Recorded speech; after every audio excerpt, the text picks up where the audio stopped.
And new this morning, we are getting our first look at some of the victims killed in the New Year's Day terror attack. So take a look at your screen. They are identified as Nakaira Dido here on the top of your screen with the graduation cap, 27-year-old Tiger Besh, 37-year-old Reggie Hunter, 28-year-old Nicole Perez, 25-year-old Matthew Tenedorio, and 21-year-old Hunter Gothrow, and a man named Kareem Bawadi was also killed.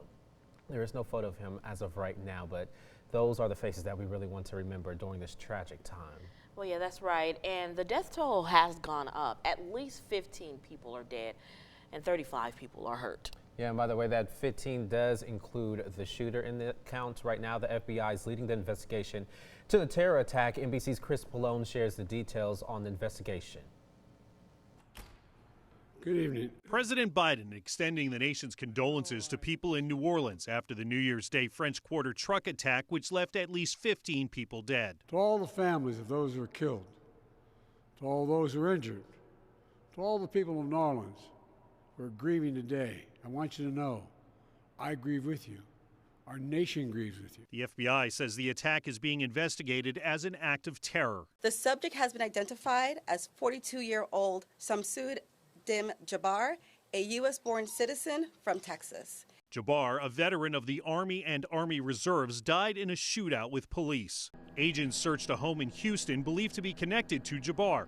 They want to know how he became radicalized and whether he had help. The FBI also reported to me that mere hours before the attack, he posted videos on social media indicating that he was inspired by ISIS, expressing a desire to kill,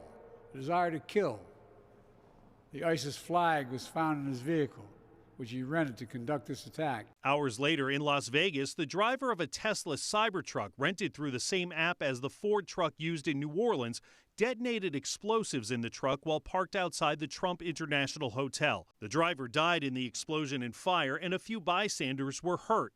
Investigators don't yet know the motive. I know everybody's interested in that word and trying to see if we can say, hey, this is a terrorist attack. That is our goal, and that's what we're trying to do. We have a ton of resources dedicated to this right now, and again, we're doing it with our partners. Coordinated or coincidences? The hunt is on to find out. While federal investigators say they don't believe Jabbar acted alone, there is no manhunt underway right now for any specific accomplices. The FBI has set up a tip line for people to call in information which might help in their investigation. In Washington, Chris Pallone, NBC News.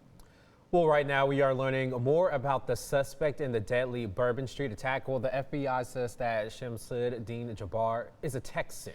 Well, yeah, Lieutenant Governor Dan Patrick confirmed through the FBI that he rented the truck used in the attack before driving to New Orleans.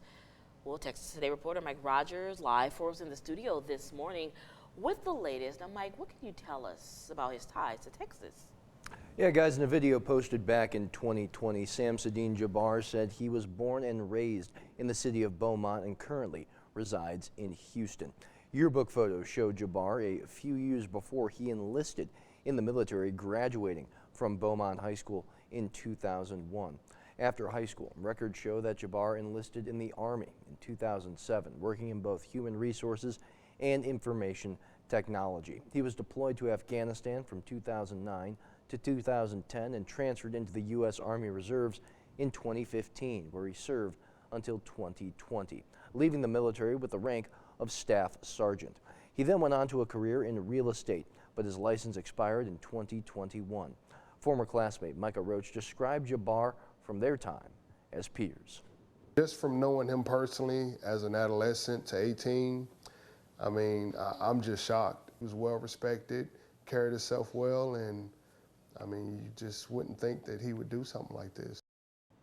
In an address, President Biden said that the FBI confirmed Jabbar had posted those videos to social media expressing a, quote, desire to kill and was inspired by ISIS, as you saw in that last story.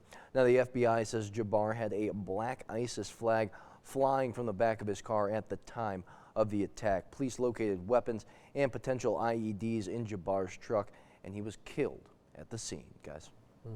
All right, thank you so much, Mike Rogers, reporting for us in studio. Such a tragic situation. Well, Because of what happened in New Orleans, law enforcement right here in Central Texas want you to be aware and to report suspicious activity.